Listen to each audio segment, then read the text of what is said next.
मोहम्मद अजहर जो उत्तर प्रदेश के सहारनपुर संसदीय सीट से निर्वाचित हुए हैं, अब शपथ अथवा प्रतिज्ञा ग्रहण करने आ रहे हैं।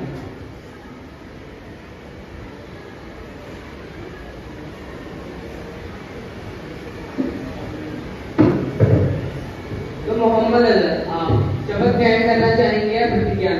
माननीय महोदय जी, मैं शपथ ग्रहण करना चाहूंगा। आप किस भाषा में शपथ ग्रहण करना चाहेंगे? हिंदी में श्रीमान। मैं मोहम्मद अजहर सत्यनिष्ठा से ये प्रतिज्ञा करता हूँ कि मैं भारत के संविधान के प्रति सत्यनिष्ठा बनाए रखूंगा, देश की संप्रभुता और अखंडता की रक्षा करूंगा और अपने पद के सभी कर्तव्यों को अपनी पूरी क्षमता और विवेक के साथ निष्ठा से निभाऊंगा भी। देश के सभी नागरिकों के अधिकारों और उनकी गरिमा की रक्षा करने, न्याय को बढ़ावा देने और मैं इन सभी नीतियों का समर्थन करता हूँ। वह सभी हमारे देश के सर्वोत्तम हित में हैं। धन्यवाद।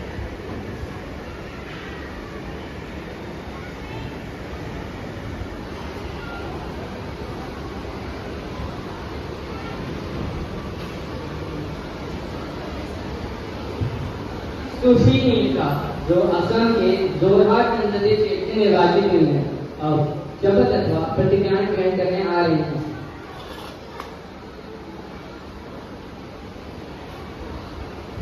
तो नीलिका, आप शपथ ग्रहण करना चाहेंगे या प्रतिज्ञा? जी प्रतिज्ञा। आप किस भाषा में प्रतिज्ञा ग्रहण करना चाहेंगे? इंग्लिश की। I, Nisha, do solemnly affirm that I will bear true faith and allegiance to the Constitution of India as by law established, uphold the sovereignty and the integrity of the nation, and faithfully discharge the duties of my office to the best of my ability and judgment. I pledge to protect the rights and dignity of my citizens and to serve with honesty, integrity, and accountability. Thank you.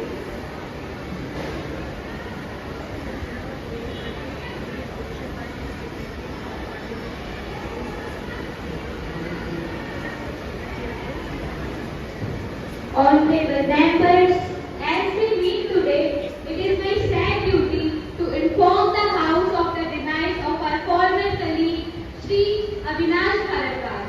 Shri Avinash Bharadwaj was an agriculturist by profession and an active social worker. He worked in the rural areas by devoting his time and energy to the welfare, agricultural laborers, and the upliftment of the backward classes and the downtrodden. An able parliament and an effective orator, he took keen interest in the proceedings of the House. Now, please stand up all of you for 1 minute silence for the sake of the soul.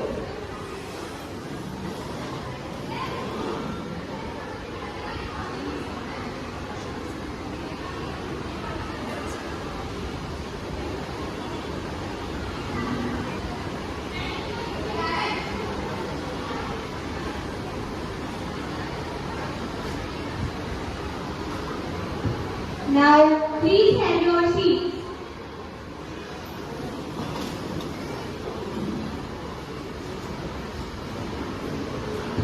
अब प्रश्नकाल सत्र की कार्यवाही शुरू की जाती है।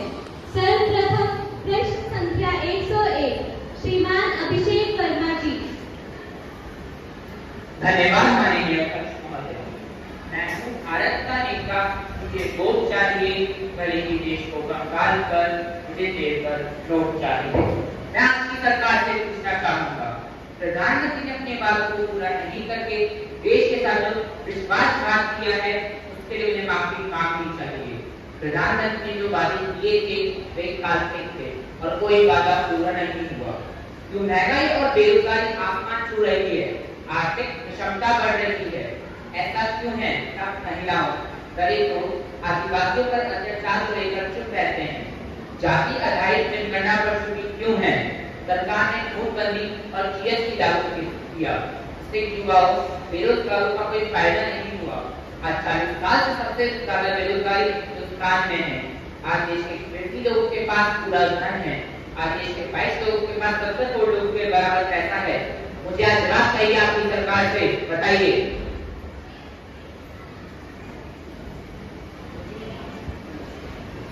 आसमान में सर उठाकर घने बादलों को चीर कर रोशनी का संकल्प लें। अभी तो सूरज उगा है, अभी तो सूरज उगा है दृढ़ निश्चय के साथ चलकर हर मुश्किल को पार कर घोर अंधेरे को मिटाने। अभी तो सूरज उगा है।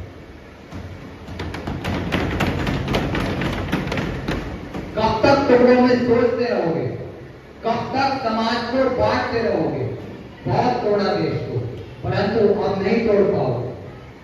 महोदया, भारत एक ऐसा देश है जहां विविधता के दर्पण में भी एकता की मूरत दिखाई पड़ती है, परंतु शायद विपक्ष को भारत की अखंडता कुछ राहत नहीं आती। कभी तो बार बार विपक्ष जाति, धर्म, रंग, लिंग, भेदभाव न जाने कितने तरीकों से देश को तोड़ने के प्रयास करता आया है। मान्यवर, अच्छा हो कि जाते जाते आप कुछ अच्छे प्रश्न लाते, कुछ सकारात्मक बातें होती, परंतु नहीं, हर बार की तरह इस बार भी आपने हमारे देश के कार्यों पर बेसिर पैर के आरोप लगाकर देश की जनता को बहुत निराश किया है। मान्यवर, आप आर्थिक विषमता की बात करते हैं तो सुनिए, यह हमारे द्वारा लाई गई अनगिनत योजनाओं का ही असर है कि आज हमारे देश में गरीब, बेरोजगार, कोई भी लाचार नहीं है। आज नारी भी हमारे समाज में समान भागीदारी दे रही है। आज अयोध्या का वातावरण भी भव्य है और आज हमारी रेल प्रणाली भी अत्याधुनिक बन चुकी है। अब मैं आना चाहूंगा उस मुद्दे पर जिसे विपक्ष ने यहाँ संसद में सबसे अधिक बड़ा चढ़ाकर प्रस्तुत किया है, बेरोजगारी। मान्यवर, हम आपकी तरह केवल मुफ्त की रेवड़ियां बांटकर जनता को गुमराह नहीं करते, बल्कि हम तो एक ऐसे वातावरण का विकास करने में विश्वास रखते हैं जहां रोजगार देने वालों और तलाशने वालों दोनों के लिए ही अवसर की कमी ना हो। देश के एक एक जन को आज हमारी सरकार पर पूर्ण विश्वास है। धन्यवाद। Any supplementary questions? जी माननीय अध्यक्ष महोदय, सत्ता का खेल तो चलेगा, सरकारें आएंगी जाएंगी, पार्टियां बनेगी बिगड़ेगी, मगर ये देश रहना चाहिए, इसका लोकतंत्र अमर रहना चाहिए। मुझे ऐसा प्रतीत होता है आप देश में लोकतंत्र नहीं चाहते, आप तो हमेशा से तानाशाही विचारधारा के रहे हैं। शायद कलयुग का अमृतकाल किसी को कहते हैं कि आप बिना पूछे, बिना किसी कार्रवाई के लोगों को जेल में डाल देते हैं। पिछले 75 सालों में इतना भ्रष्टाचार कभी नहीं हुआ, क्योंकि ईडी, सीबीआई और आईटी के जरिए वसूली थी। मौजूदा केंद्र सरकार अब तक की सबसे भ्रष्ट सरकार है। हमारी ये राय तानाशाही की झूठी गारंटी और जीरो वारंटी की काम है, इस पर क्या जवाब देगी आपकी सरकार? हम निकल पड़े हैं प्रण करके, अपना तन मन अर्पण करके। जिद है एक सूर्य उगाना है, अंबर से ऊंचा जाना है, एक भारत नया बनाना है, एक भारत नया बनाना है। और यार, जो एजेंसियां हमारे देश को भ्रष्टाचार जैसी बीमारियों से मुक्ति दिलाने के लिए दिन रात परिश्रम करती हैं, उनके लिए भी विपक्ष द्वारा न जाने कैसे कैसे शब्द कहे जाने लगे हैं। महोदय, मैं संसद के माध्यम से जनता को यह अवगत कराना चाहूंगा कि पूरे 1 लाख करोड़ रुपए के ढेर पहाड़ भ्रष्टाचारियों के हाथ से छीन कर गरीबों के कल्याण में लगाए गए हैं। अरे, आपके शासन में तो सिर्फ बेटी का जन्म ही नहीं हुआ था, जन्म तक नहीं हुआ था, उस तक के लिए भी विधवा पेंशन जाती थी। परंतु अब भ्रष्टाचारियों के लिए देश को लूटना बहुत कठिन हो गया है। अरे, आज जिन पर भ्रष्टाचार के आरोप सिद्ध हो चुके हैं, जिनके खिलाफ सबूत तक मिल चुके हैं, उनका भी आप महिमा मंडन कर रहे हैं। कहां ले जाना चाह रहे हैं आप देश को? आपको उस पर जितना पत्थर उछालना है उछाल लीजिए। मैं हर उस पत्थर का देश निर्माण और कल्याण में काम लूंगा। हमारा देश दुनिया की तीसरी बड़ी अर्थव्यवस्था भी मेरे तीसरे टर्म में अवश्य रहेगा। आशा करता हूं कि आपको आपके सभी बेबुनियाद सवालों के स्पष्ट उत्तर मिल गए होंगे और आगे से आप देश के विकास में बाधा ना बन विकास में हमारी सहायता करेंगे। धन्यवाद। प्रश्न संख्या 102 सुधीर महाजन जी। सर्वप्रथम माननीय अध्यक्ष महोदय जी तथा सभा उपस्थित सभी मंत्रीगणों को मेरा सादर प्रणाम। आज इस सभा के माध्यम से मैं आदरणीय गृह मंत्री जी से कुछ प्रश्नों के जवाब जानना चाहता हूँ। साथियों, जैसा कि ये बात हम सबको भली भांति ज्ञात है कि देश की तथा देश के नागरिकों की सुरक्षा की जिम्मेदारी भारतीय सरकार की होती है, जो ये सुनिश्चित करती है कि बाहर रह रहा आम से आम नागरिक भी शांतिपूर्वक अपना जीवन व्यतीत कर सके तथा जरूरत की स्थिति चैन से खा सके। परंतु आज मुझे ऐसा प्रतीत होता है कि हमारे देश की सरकार को हमारे देश के नागरिकों की कोई परवाह ही नहीं है। अरे हमारे देश में आए दिन चोरी, दंगे, मारपीट जैसी कई घटनाएं होती रहती हैं, जिनमें से कई तो यूं ही गुमनाम रहती हैं। परंतु हमारे देश की सरकार को अपने सलाहकारों और उन्हें चुनाव जीतने में मदद करने वाले लोगों को Z+ सिक्योरिटी देने से फुर्सत तो मिले। कब बोलोगे, कब मुंह खोलोगे? आग लग चुकी, शहर जल चुके, लाशों के अंबार लग चुके, आखिर कब बोलोगे, कब मुंह खोलोगे? लोकतंत्र का क्या मतलब है? राजनीति का यही सबब है। आखिर कब बोलोगे, कब मुंह खोलोगे? अब जब सुरक्षा पर चर्चा चल ही तो मैंने तो अपने आप से ही बड़ा ही गंभीर विषय माननीय अध्यक्ष महोदय जी, माननीय गृह मंत्री जी से जानना चाहता हूं कि क्या अगर मणिपुर में हो रही कुछ दर्दनाक हिंसा से अवगत भी है या नहीं? अरे भाई, देर तक मणिपुर हिंसा की आग में जलता रहा, मणिपुर तड़पता रहा, परंतु हमारे देश की सरकार को आने वाले चुनावों की रणनीति तैयार करने से फुर्सत तो मिले। माननीय अध्यक्ष महोदय जी, मेरा तो मानना यह है कि आदरणीय गृह मंत्री जी और हमारे देश के माननीय प्रधानमंत्री जी तो मणिपुर को हिंदुस्तान का हिस्सा मानते ही नहीं है। उनके लिए मणिपुर हिंदुस्तान नहीं है। अगर होता तो क्यों नहीं किया भारत की उस सेना का उपयोग जो एक दिन में मणिपुर की हिंसा को रोकने का दम रखती थी? आखिर क्यों मणिपुर को हिंसा की आग में जलने दिया? क्यों मणिपुर के टुकड़े होने दिए? बताइए मंत्रीगण, क्यों हुई ऐसी लापरवाही? बताइए। अध्यक्ष महोदय, मैं आप सभी को धन्यवाद देना चाहूंगा कि आपने मुझे उत्तर देने का यह अवसर दिया। साथियों, मुझे लगता है कि विपक्ष ने ज्यादा समय व्यतीत नहीं करा सूचना एकत्रित करने में, क्योंकि अगर वे ये कठोर कदम उठाते तो उन्हें यह पता लगता कि भारत की सुरक्षा व्यवस्था आज के समय में अमेरिका, रूस, चीन तथा कई मध्यपूर्व देशों से बेहतर है, जो कि हमारे देश के लिए एक बहुत गर्व की बात है। साथियों, माननीय सदस्य महोदय जी, जो आप आज हमसे अपने प्रश्न पूछ पा रहे हैं, वह इसी सुरक्षा व्यवस्था की वजह से ही सुनिश्चित हो पाया है। अध्यक्ष महोदय, मैं आपको यह बताना चाहता हूं कि जब हमारे देश में विपक्ष की सरकार थी तब आए दिन दंगे होते थे, गुंडे बवाली हमारे देश में खुलेआम घूमते थे, परंतु जब से हमारी सरकार आई है तब से तो मानो इन सब चीजों का नाम निशान ही मिल गया।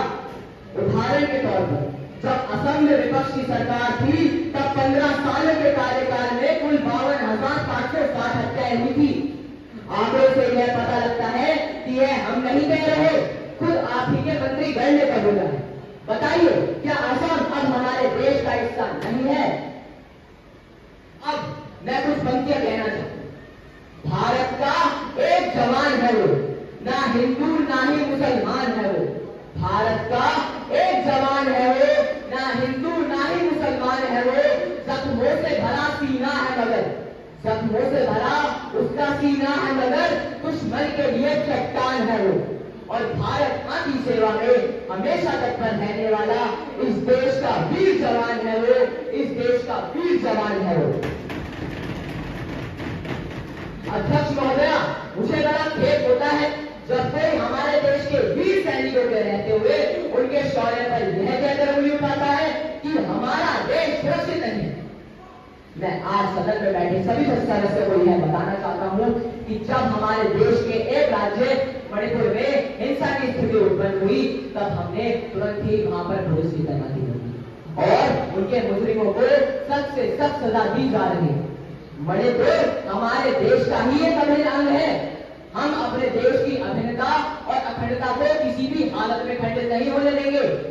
बची बात देश की सुरक्षा की, तो जगह जगह पर पुलिस की तैनाती की जा रही है जिससे यह सुनिश्चित हो सके कि आप और हम सब सुरक्षित हैं। परंतु विपक्ष को यह पहुंच है कि हवा में प्रश्न पूछना और वास्तविकता के धरातल में कार्य को करकर दिखाने में जमीन और आसमान का अंतर होता है। Any supplementary question? जी माननीय अध्यक्ष महोदय, मैं आपके अनुमति से आदरणीय गृह मंत्री जी से एक और प्रश्न पूछना चाहूंगा। आदरणीय गृह मंत्री जी, क्या आप ये बात बताने का कष्ट करेंगे कि क्या आपकी सरकार केवल चुनावी दिनों में ही जनता के घर घर जाकर उनसे नकली सहानुभूति दिखाती है?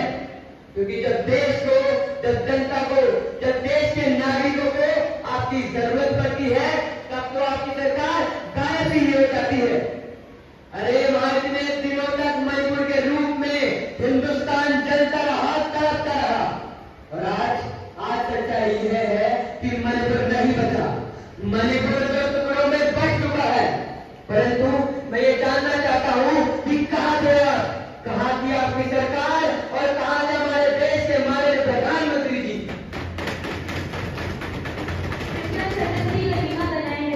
एक देश से मुक्त होते हुए भी माननीय प्रधानमंत्री जी मणिपुर नहीं गए, आज तक नहीं गए, और मणिपुर जाना तो दूर, माननीय प्रधानमंत्री जी ने बीती घटना पर कोई प्रतिक्रिया व्यक्त करना जरूरी भी नहीं समझा। आखिर मणिपुर भी तो हमारे देश का ही एक अभिन्न अंग है, तो मणिपुर के साथ ऐसा न्याय क्यों? बताइए मंत्रीगण, बताइए। माननीय सदस्य महोदय जी, हम आपकी पार्टी के अन्य नेताओं की तरह अपने अपने आलीशान महलों में बैठकर कुर्सियां जब्त तो नहीं कर रहे थे, हम तब जगह जगह पुलिस की तैनाती कर रहे थे। रिहायशी इलाकों में हर खबर आप तक और हम तक पहुंचाई थी। अध्यक्ष महोदया, यह तो छोड़िए, मणिपुर में अर्धसैनिक बलों की तैनाती भी अब कर दी गई है। हरे विपक्ष मणिपुर के बारे में ना ही कहे तो अच्छा है। विपक्ष तो बस हमारी सरकार के कार्यों और नीतियों को गलत ठहराने में ही लगा रहता है। माननीय सदस्य महोदय, प्रश्न पूछना आसान है और कार्य को करके दिखाना मुश्किल। आपको यह प्रश्न पूछने में मात्र 2 मिनट लगे, परंतु कार्य को करके दिखाने में कई वर्षों का वक्त लगता है। हाँ, विपक्ष की यह बात जायज भी है, क्योंकि जो विपक्ष की सरकार बीते कई वर्षों में हमारे देश में नहीं कर पाई, वह हमारी सरकार ने मात्र कुछ ही वर्षों में करके दिखा दिया। प्रश्न संख्या 103, श्रीमती जहां आरा। धन्यवाद महोदय। मैं आपके माध्यम से महिला एवं बाल विकास मंत्री से एक प्रश्न पूछना चाहूंगी। मुझे ऐसा लगता है कि यह देश झूठे सपनों की ओर अग्रसर है तथा सामाजिक मुसीबतों से मुक्त दे रहा है।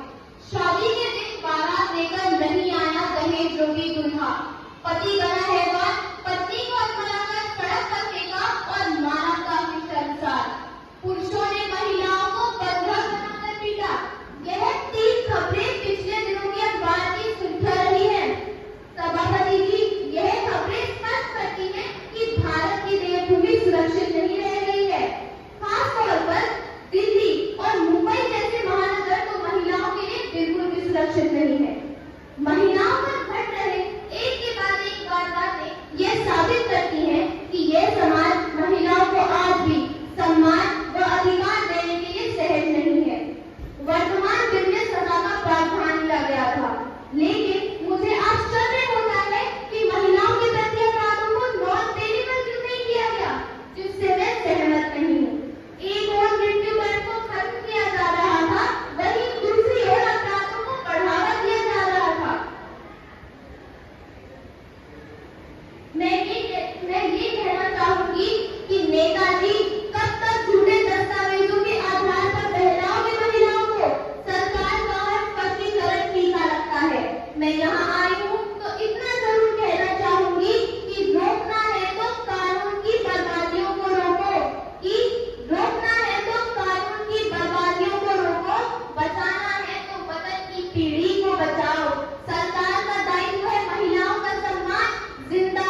जीवन का आधार है शिक्षा, खुशहाली का भंडार है।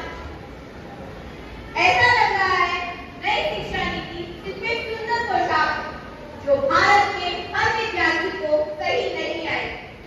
तो क्या शिक्षा विभाग देश के कुछ छात्रों को लेकर ही अपनी नई शिक्षा नीति की रूपरेखा तैयार कर बैठा है? नई शिक्षा नीति सिर्फ छात्रों के बीच में दबाव और प्रतिस्पर्धा में वृद्धि करे, जिससे छात्रों के विकास और कल्याण से समझौता करना पड़ेगा। नई शिक्षा नीति इन्होंने सबके सामने रख दी, पर क्या इसमें ऐसे कदम उठाए भी गए जो हमारे छात्रों के लिए लाभदायक साबित होंगे और संपूर्ण शिक्षा का सपना पूरा भी होगा? माननीय अध्यक्ष महोदय, उत्तर देने से पहले मैं सोहन दास द्विवेदी जी की कुछ पंक्तियां कहना चाहूंगी कि लहरों से डरकर नौका पार नहीं होती, कोशिश करने वालों की हार नहीं होती। नन्ही चींटी जब दाना लेकर चढ़ती है, चढ़ती दीवार से 100 बार फिसलती है, आखिर उसकी मेहनत बेकार नहीं होती, कोशिश करने वालों की हार नहीं होती। कुछ किए बिना ही शर्यकार नहीं होती, कोशिश करने वालों की हार नहीं होती, हार नहीं होती। माननीय अध्यक्ष महोदय, 2003 की नई शिक्षा नीति हमारे देश की तीसरी शिक्षा नीति है। शिक्षा व्यक्ति के संपूर्ण विकास में बहुत ही महत्वपूर्ण है। नई शिक्षा नीति का मसौदा इसरो प्रमुख रह चुके के कस्तूरीरंगन की अध्यक्षता में तैयार किया गया है। वह मंत्रिमंडल और प्रधानमंत्री जी की मंजूरी द्वारा इसे लागू किया गया। नई शिक्षा नीति द्वारा स्कूली शिक्षा से लेकर कॉलेज तक की शिक्षा में कई बदलाव किए गए। स्कूली शिक्षा में 5-3-3-4 का फॉर्मेट अपनाया गया। इसके लिए जीडीपी का 6% भाग प्रयोग किया गया। वह 2030 तक शिक्षा के क्षेत्र में सकल नामांकन अनुपात 100% तक लाने का लक्ष्य रखा गया। विद्यार्थियों को किताबी शिक्षा के साथ साथ व्यावसायिक शिक्षा, कृषि शिक्षा व खेलकूद इत्यादि में भी बढ़ावा दिया जाएगा। धन्यवाद। Any supplementary question? जी माननीय अध्यक्ष महोदय, नई शिक्षा नीति केवल डिजिटल शिक्षा और ई-लर्निंग प्लेटफॉर्म पर जोर देती है, जबकि देश के ज्यादातर छात्रों के पास डिजिटल उपकरण, इंटरनेट कनेक्टिविटी या ऑनलाइन सीखने के लिए संसाधनों का अभाव है। ऐसे में आर्थिक रूप से वंचित पृष्ठभूमि वाले छात्रों को हाशिए पर धकेल सकता है। नई शिक्षा नीति में भाषा अधिकतर राज्यों में विवाद का विषय बना हुआ। तो मैं शिक्षा मंत्री से यह जानना चाहती हूँ, क्या स्कूल अलग अलग मातृभाषा वाले छात्रों को पढ़ाने के लिए अलग अलग शिक्षकों की व्यवस्था कर पाएगा? क्या डिजिटल शिक्षा की रणनीति देश के सभी छात्रों के पास सफलतापूर्वक पहुंच पाएगी? शिक्षा के मंदिरों में जहाँ ज्ञान उज्जवल होता है, समानता के लिए नाम की पुकार हर भाषा के उड़ान की गवाही है। लेकिन यह समझना दूर की बात है, वह जो वास्तविकता को न समझते हैं उनका दृष्टिकोण अज्ञान में डूबा है। सोचिए एक ऐसी दुनिया जहाँ ध्वनि को अपनी जगह मिलती है, जहाँ भिन्नता का अनुकरण सिर्फ एक छाया नहीं है, बल्कि एक बहुमूल्य शिल्प जिसे ध्यानपूर्वक बुना जाता है। भारत जैसे देश में अनेक भाषाओं के मेल में हर एक भाषा हमारी संस्कृति के इस विशाल संगीत का एक स्वर है। जब हम भाषाई विविधता के जंगल में घूमते हैं तो हमें यह याद रखना चाहिए कि हर एक भाषा हमारे सामूहिक पहचान को किसी न किसी रूप में समृद्ध करती है। एक तस्वीर की तुलना करें, एक कक्षा जहाँ हर छात्र अनगिनत जबानों की ध्वनि के साथ सांस लेता है, जहाँ प्रत्येक छात्र अपनी मातृभाषा के आलिंगन में आत्मसात करता है। सोचिए कोरिडोरों में भिजलाई जाने वाली कहानियों को, भाषाई गीतों को सुनते हुए और भिन्नता के बीच अनुकरण करने वाले। लेकिन हम कैसे सुनिश्चित करें कि हर एक छात्र अपनी मातृभाषा में गुणवत्ता शिक्षा प्राप्त करता है, बिना पाठ्यक्रम को बोध किए बिना या अन्य भाषाओं को अनदेखा किए? प्रश्न संख्या 105 श्रीमान कुंज बिहारी जी।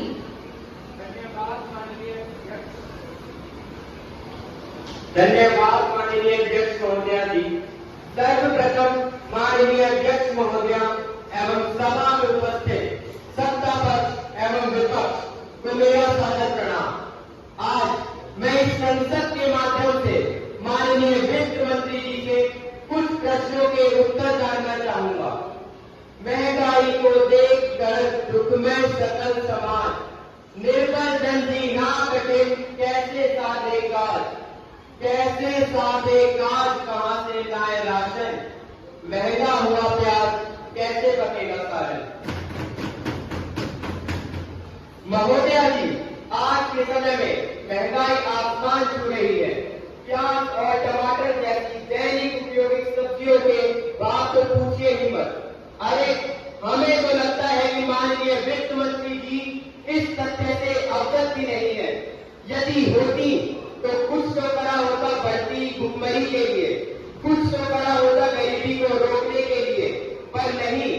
इनकी सरकार ने हर चीज पर टैक्स लगा रखा है। दूध, दही, छाछ, पनीर, सिलेंडर, जहां तक गंभीर रोगों की दवाइयों पर भी हमारे प्रधानमंत्री जी बात करते हैं सबका साथ सबका विकास। आज के समय में एक गरीब आदमी अपनी 2 वक्त की रोटी का जुगाड़ करने में असमर्थ है। मैं हमारे प्रधानमंत्री जी से पूछना चाहूंगा, क्या इसी विकास की वे बात कर रहे थे? क्या यही है उनका आत्मनिर्भर भारत? क्या ये सरकार सिर्फ पूंजीपतियों की सरकार है? क्या हमारे देश के संसाधन सिर्फ उन्हीं तक सीमित है? यदि ऐसा ही चलता रहा तो एक गरीब आदमी और ज्यादा गरीब होता रहेगा और अमीर और ज्यादा अमीर हो जाएगा।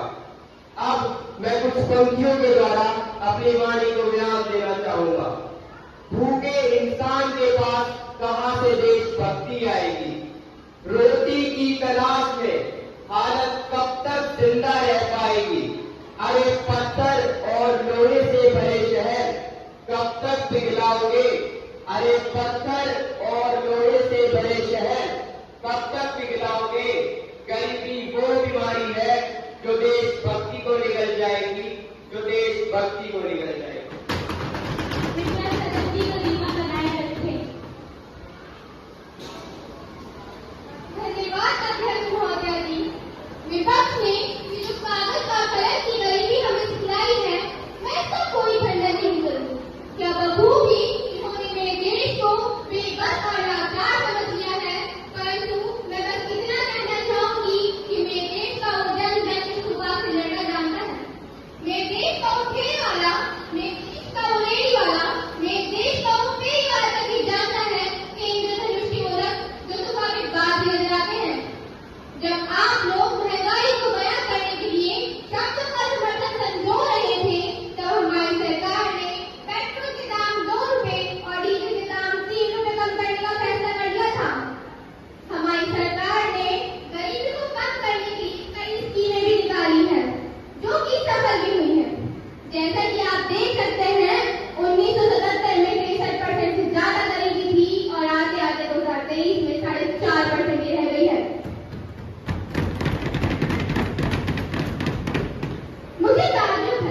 मुझे ताज्जुब है कि कितने आला शख्स यहाँ बैठे थे, पर वह ये न समझा सके कि एक देश में एक देश की गरीबी, उसकी महंगाई और विकास नहीं नापी जाती। साथियों और भाइयों, हम गरीब लोगों का सिर्फ पेट ही नहीं भरते, हम उन्हें अपने पैर पर खड़े होने के लायक बनाते हैं। जो राही अपना रास्ता भूल गए हैं, आज उन्हें यह याद दिलाना अति आवश्यक हो चुका है कि एक जिम्मेदार पक्ष का क्या कर्तव्य होता है। हम देश में रोजगार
धन्यवाद माननीय अध्यक्ष महोदय जी।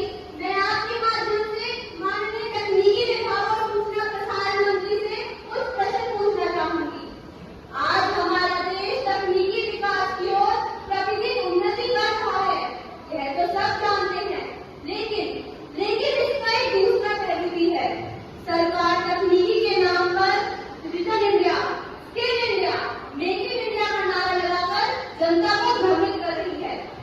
आपके माध्यम से डिजिटल इंडिया के तहत के कार्य ऑनलाइन करवाए जा रहे हैं, लेकिन ग्रामीण क्षेत्रों के कुछ लोगों को इसकी पूर्ण जानकारी न होने के कारण वे कई प्रकार की ऑनलाइन ठगी का शिकार हो रहे हैं।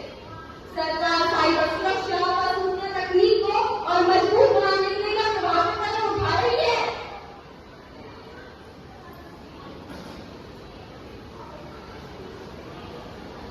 स्वच्छ Bharat, smart city, make in India, digital India, Namami Gange, इन सभी प्रोजेक्टों का ही लक्ष्य है विकास। माननीय अध्यक्ष महोदय जी, मैं आपके माध्यम से ये बताना चाहती हूँ कि इन्होंने अभी जो भी प्रश्न उठाया है वह बिल्कुल ही निराधार है। हमारी सरकार द्वारा विश्व के छोटे छोटे देशों से लेकर बड़े बड़े देशों तक डिजिटल सेवा उपलब्ध करवाई जा रही है, जिसका लाभ सभी नागरिकों को पहुंच रहा है। आज भारत उच्च विकसित देशों में शामिल है, जिसका जहाँ गरीब से गरीब व्यक्ति भी घर बैठे यूपीआई लेन देन कर सकता है। आज सरकार की छोटी से छोटी नीति डिजिटल कारखानों द्वारा मिल रही है। Any supplementary question? जी हाँ, सरकार अपनी योजनाओं का पालन कर रही है, यह तो ठीक है, लेकिन क्या ये योजनाएं कसौटी पर खरीद पाएंगी या नहीं? भारत में कई प्रकार के साइबर अपराध होते हैं। हाल के वर्षों में रिकॉर्डिंग के जरिए अपराध करने के मामलों में तेजी आई है। भारत में होने वाले साइबर क्राइम में एडवांस पेमेंट से संबंधित धोखाधड़ी सबसे ज्यादा होती है। बीते वर्ष में साइबर क्राइम के 65,893 मामले दर्ज हुए हैं। आज साइबर सुरक्षा एक बहुत बड़ा मुद्दा बना हुआ है। सरकार इसमें क्या प्रभावी कदम उठा रही है, बताइए, बताइए। अध्यक्ष महोदय, आज भारत तकनीक के मामले में चुनिंदा देशों में शामिल है। गरीब से गरीब व्यक्ति भी घर बैठे यूपीआई लेन देन कर सकता है। हमारी सरकार द्वारा साइबर सुरक्षा के नियमों को और सख्त किया जा रहा है। बंदूका नाटकों के सेमिनार आदि के माध्यम से साइबर सुरक्षा की जानकारी शेयर की जा रही है। किसी भी तरह की ऑनलाइन ठगी का शिकार होने पर हमारा हेल्पलाइन नंबर 1555-260 भी जारी किया गया है। तो केवल बातें और विरोध करने के लिए।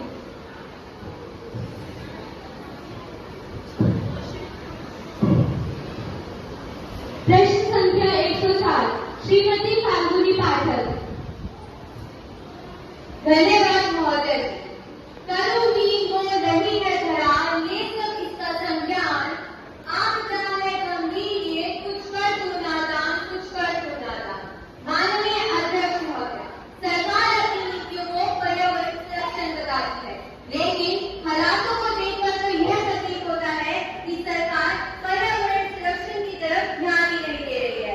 इसलिए आज मैं आपके माध्यम से पर्यावरण मंत्री से ये पूछना चाहूंगी कि उनकी सरकार पर्यावरण सुरक्षा के लिए क्या कदम उठा रही है।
जिसके कारण ही किसानों को कृषि पद्धति में भी अनेक मुसीबतों का सामना करना पड़ रहा है।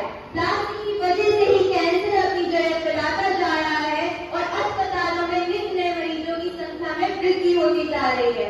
जगह जगह नालियां बंद पड़ी हैं और आपकी सरकार प्लास्टिक पूर्णतः बंद होने की बात करती है। धन्यवाद माननीय अध्यक्ष महोदय जी।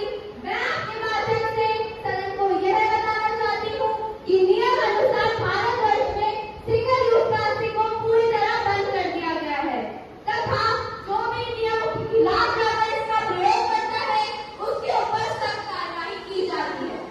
लेकिन जब तक समाज का हर एक व्यक्ति और सारी राज्य सरकारें प्लास्टिक का प्रयोग बंद ना करते तब तक केवल कानून बनाने से ही इस समस्या का हल नहीं होगा। अब मैं कुछ पंक्तियों के माध्यम से अपनी वाणी को विराम देना चाहूंगी। कुछ चेतो मानव तुम जग के, नहीं तो बहुत पछताओगे। करते रहे यूं दूषित धरती को तो तुम हरियाली कहाँ से पाओगे। करते रहे जो वायु प्रदूषित, एक पल भी ना जी पाओगे। खुली हवा में जो सांस होने से एक सांस को भी तुम तरस जाओगे मानव, एक सांस को भी तुम तरस जाओगे। धन्यवाद। प्रश्न संख्या 108 श्रीमान अनुभव वर्मा जी। धन्यवाद अध्यक्ष महोदया। चाहे दूध हो, फल हो या सब्जी हो, हर चीज में मिलावट का बोलबाला है। हमारे बड़े बुजुर्ग कहकर गए हैं, आहार शुद्ध हो ही सत्व शुद्ध हो, सत्व शुद्ध हो दुर्वास। अगर आहार शुद्ध है, हमारे देश की आधी से ज्यादा समस्याएं तो यूं ही दूर हो जाएंगी। पर आज तो देश का यह हाल है कि जहां भी मिलावट वहां भी मिलावट। जाए तो कहाँ जाए, खान तो क्या खाए, मगर यहाँ तक कि खाने में भी मिलावट है। फलों को जल्दी पकाने के लिए कैल्शियम कार्बाइड का इस्तेमाल किया जाता है। मांस मछली को ताजा रखने के लिए फॉर्मेलिन का और मिक्स मसालों में तो सिलाइड मिलाया जाता है। अरे इस मिलावट के जमाने में तो जहर तक को नहीं छोड़ा। आजकल चूहों को चूहे मारने वाली दवाई भी दावत की तरह लगने लगी है और दूध की तो बात ही करना बेकार है। मार्केट में बेचा जा रहा 70% दूध हाल ही में मिलावटी साबित किया गया है। कहने को तो हमारे देश में हजारों फूड लैबोरेटरीज हैं, पर मैं यहाँ पे उपस्थित मंत्रियों से पूछना चाहूंगा कि वह अपने इलाके की किन्हीं 4 फूड लैबोरेटरीज के नाम बिना गए देके बता दीजिए। मैं दावे के साथ कहता हूं कि आप 4 को छोड़िए, एक का भी नाम नहीं बता पाएंगे। ऐसा इसीलिए क्योंकि हमारे देश में सक्षम फूड लैबोरेटरीज की संख्या इतनी कम है। अगर हमारे देश में सक्षम फूड लैबोरेटरीज की संख्या ही इतनी कम है तो हम इस मिलावट जैसी बड़ी समस्या का हल ऐसे निकाल के जवाब दीजिए मान्यवर।